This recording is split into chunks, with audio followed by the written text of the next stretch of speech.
Mohan Babu basic గా చిత్తూరు వాసి. ఆయన శ్రీ విద్యానికేతన్ సైతం ఈ ప్రాంతంలో తిరుమల తిరుపతి దేవస్థానాలతో పాటు వాటి ఉప ఆలయాలు వెరసి ఈ ప్రాంతంలో బ్రాహ్మణ ఆధిపత్యం కానీ ఈ సామాజిక వర్గం పట్ల గౌరవాభిమానాలు గాని ఇతర ప్రాంతాలతో పోలిస్తే ఒకంత ఎక్కువగానే ఉంటాయి.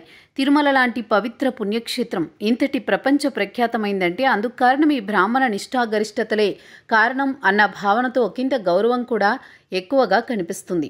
కానీ ఈ ప్రాంతంలో తాను పుట్టడం మాత్రమే కాకుండా ఇక్కడే తన విద్యా వ్యవస్థను సైతం స్థాపించి ఇంకా ఈ ప్రాంతంలో తన అనుబంధం పెంచుకుంటూ వస్తున్నారు మోహన్ బాబు. అయితే పాత నమ్మకాలపై ఆయనకు గానీ ఆయన కుటుంబానికి కానీ ఈ సామాజిక వర్గంపై ఓ మర్యాద ఉండే ఉంటుంది. కానీ ఇందుకు రివర్స్లో వెళ్తోంది మోహన్ బాబు ఫ్యామిలీ.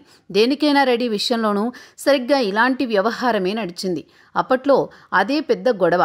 ఫిలిం నగర్లో ఆయన నివాసం ముందు ఆందోళనలు నడిచాయి. తాజాగా కన్నప్పలు పిలక గిలక వ్యవహారం మరోసారి వివాదానికి కేంద్ర బిందువుగా మారింది. ఈ సినిమాలో పిలక గిలక అంటూ ఒక పోస్టర్ రిలీజ్ చేసింది టీం కన్నప్ప. మొన్నటికి మొన్న శివరాత్రి సమయంలో సాక్షాత్తు ఆ శ్రీకాళహస్తీశ్వరుడి ముందు నిబంధనలకు విరుద్ధంగా టీజర్ రిలీజ్ చేశారన్నది ఒక వివాదం కాగా హార్డ్ డిస్కులు పోయాయన్నది మరో వివాదం. తాజాగా ఈ పిలక గిలక పోస్టర్ కలకలం.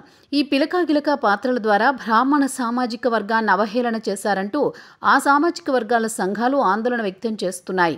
కన్నప్ప సినిమాలో ఉద్దేశపూర్వకంగానే ఈ పాత్రలను పెట్టారని బ్రాహ్మణ సంఘాలు విరుచుకుపడుతున్నాయి. ఇది బ్రాహ్మణుల మనోభావాలు దెబ్బతీయడంతో సమానమన్నదే అంటున్నాయి. దీంతో కన్నప్ప ప్రీ రిలీజ్ ఈవెంట్ని అడ్డుకుంటామని హెచ్చరిస్తున్నారు.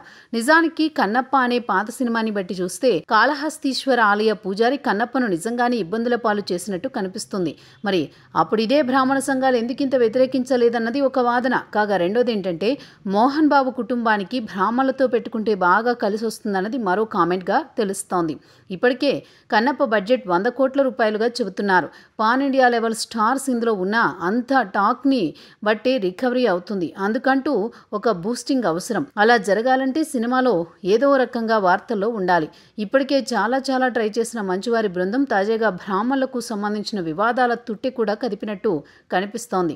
దీంతో తమ సినిమా డెఫినెట్గా వార్తల్లో ఉండడమే కాక ప్రేక్షకుల దృష్టిని సైతం ఆకర్షించడం ఖాయమన్నట్టు భావిస్తున్నారు. మరి చూడాలి ఏమవుతుందో.